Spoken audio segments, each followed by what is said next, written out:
अंतरिक्ष में भारत रचेगा नया इतिहास। बस थोड़ी ही देर में जो हमारा सूर्य मिशन है आदित्य, वो सूर्य की L1 कक्षा में स्थापित कर दिया जाएगा, यानी लिंग्रेंज पॉइंट 1 पर स्थापित कर दिया जाएगा, जहां वो 2 साल तक अध्ययन करता रहेगा सूर्य का। भारत की तरफ अब दुनिया टकटकी लगाकर देखेगी सूर्य के अध्ययन को लेकर तमाम वो जो तथ्य सामने आएंगे, क्योंकि अमेरिका, यूरोप ने इससे पहले ये कोशिशें की थी, लेकिन वो कोशिशें पूरी नहीं हो पाई थी। और अब ये जो कोशिशें हैं, इनको कैसे अंतिम रूप दिया जा रहा है। मनीष पुरोहित जी भी हमारे साथ इस वक्त जुड़ चुके हैं। मनीष पुरोहित जी, आपसे मैं जानना चाहूंगी कितनी ज्यादा उत्सुकता आपको है, क्योंकि इसरो वो करने जा रहा है जो अभी तक किसी ने नहीं किया। देखिए, काफी बड़ा मोमेंट है देश के लिए, इसरो के लिए। और इस साल की तो शुरुआत ही इसरो ने बहुत ही जबरदस्त तरीके से करी है। 1 तारीख को हमारा एक्सपोसैट गया जो ब्लैक होल्स के बारे में पढ़ेगा। अब हमारा आदित्य L1 पॉइंट के चारों तरफ पहुंचने वाला है। और ये जो मिशन है, ये मिशन हर मायने से इसलिए इंपॉर्टेंट है क्योंकि इसकी तैयारी में इसरो ने काफी कुछ नई चीजें करी हैं। जैसे कि जब भी ऐसे कोई मिशंस होते हैं तो उन मिशंस के लिए एक पूरी टेक्नोलॉजी डेवलप करनी पड़ती है। उसी के लिए इसरो ने भी एक सॉफ्टवेयर, एक नया सॉफ्टवेयर, कंप्लीटली एकदम रोबस्ट और नया सॉफ्टवेयर बनाया। और उस सॉफ्टवेयर की जो बाकी देश हैं उनके मिशंस के थ्रू उसको प्रॉपर्ली टेस्ट किया। यूरोपियन स्पेस एजेंसी की मदद से उस सॉफ्टवेयर की पूरी जांच पड़ताल करी, और जब उस पर पूरा विश्वास आ गया तब जाके इस मिशन को हमने चालू किया। आज जो अभी कुछ ही देर में हमारे पास अपडेट आ जाएगी, क्योंकि अब हम उस समय में आ गए हैं जहां पर वो मोटर्स को, इंजन्स को फायर करके आदित्य को L1 पॉइंट के चारों तरफ हम घुमाना चालू कर देंगे। लेकिन यहां पर मैं एक और पहलू को टच करना चाहूंगा, वो यह है कि ऐसा हम पहले भी कर चुके हैं। बस अंतर यह कि आज हम जहां जा रहे हैं वहां पर कोई ग्रह या चंद्रमा नहीं है, बट मंगलयान के समय पे हमने इसी तरीके की एक मोटर को यूज करके, जिसको हम लिक्विड अपोजी मोटर कहते हैं, उसको यूज करके मंगल ग्रह के चारों तरफ हमारे मंगलयान को जिस कक्षा में स्थापित किया था, तब भी हमने एक ऐसा मनूवर किया था। हमने 5-6 अगस्त 2023 में जब चंद्रयान 3 को चंद्रमा के चारों तरफ हमने कक्षा में जब स्थापित किया था, तब भी हमने एक ऐसा मनूवर किया था। लेकिन आज चीजें ज्यादा टिपिकल है, ज्यादा डिफिकल्ट है।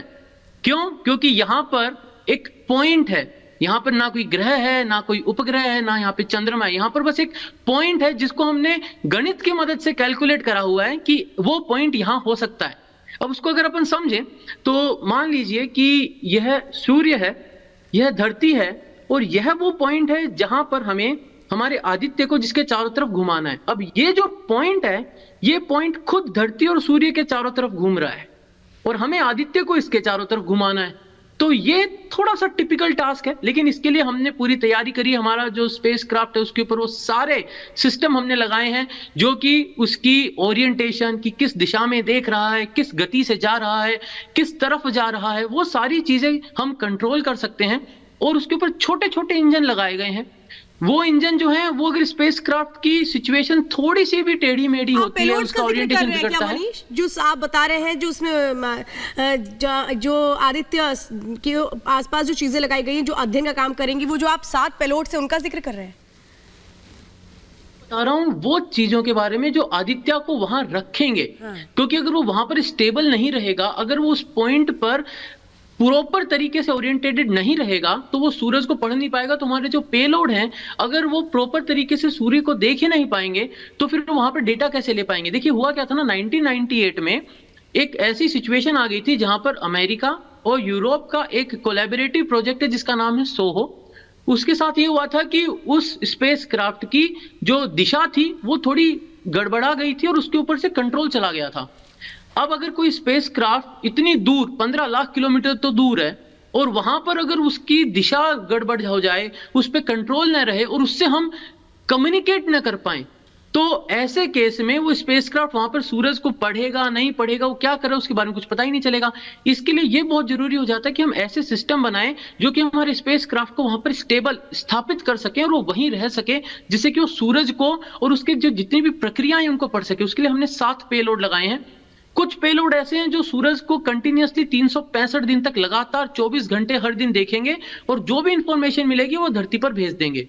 कुछ पेलोड ऐसे हैं जो सूरज से आने वाले जो रेडिएशन है, हाई एनर्जी पार्टिकल है, जो उससे आने वाला एक मैग्नेटिक फील्ड जो होता है वो है, उसको L1 पॉइंट पे उसकी क्या सिचुएशन है उसको पढ़ेंगे। अब ऐसा करना इसलिए जरूरी है, तो इसको हम ऐसे समझें कि मान लीजिए हमारे पास एक अलार्म सिस्टम है जो हमें यह बता सकता है कि सुनामी आ रहा है। हम सुनामी को तो नहीं रोक सकते, लेकिन अगर सुनामी की हमें अलार्म, हमारे को वार्निंग मिल गई, तो हम हमें खुद को तैयार कर सकते हैं आने वाली विपदा के लिए। ऐसा ही कुछ आदित्य करेगा। सूरज से अगर कोई हाई एनर्जी रेडिएशन या सूरज पे कोई विस्फोट हुए, उससे अगर कोई पार्टिकल्स धरती की साइड आ रहे हैं, तो आदित्य के पास वो इंफॉर्मेशन हमसे बिल्कुल। मनीष जी, आप बने रहिए हमारे साथ में, हम आपका रुख करेंगे क्योंकि आपसे कुछ ही क्षणों के बाद में वो ऐतिहासिक पल हमारे सामने होगा। लेकिन सूर्य की आंखें चौंधियाने वाली हैं अब, क्योंकि अब थोड़ी ही देर के बाद में आपको बता दें किरणों के पीछे छुपे जो रहस्य हैं, और बहुत जल्द वो रहस्य दुनिया के सामने होंगे। श्वेता, बिल्कुल। और भारतीय स्पेस एजेंसी इसरो का भेजा गया आदित्य L1 3 महीने के सफर के बाद अपने ऑर्बिट पॉइंट पर बस पहुंचने वाला है, और कुछ ही देर के बाद ये कहें कि इसरो इतिहास रचने की ओर होगा। एक रिपोर्ट देखते हैं।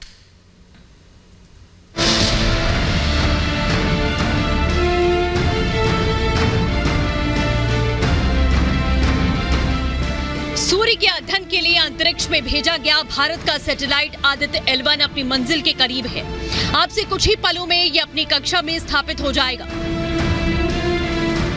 करीब 3 महीने पहले भेजे गए आदित्य L1 की ऑर्बिट में एंट्री कराने के लिए काउंटडाउन शुरू हो चुका है। इसरो के वैज्ञानिक इससे जुड़ी तमाम तैयारियों को अंतिम रूप देने में लगे हैं। आदित्य L1 जैसे ही ऑर्बिट में स्थापित होगा, बिना किसी ग्रहण के पहली बार सूर्य को देखा जा सकेगा। अंतरिक्ष विज्ञान में भारत की चमक। आदित्य L1 पहुंचा सूर्य के करीब।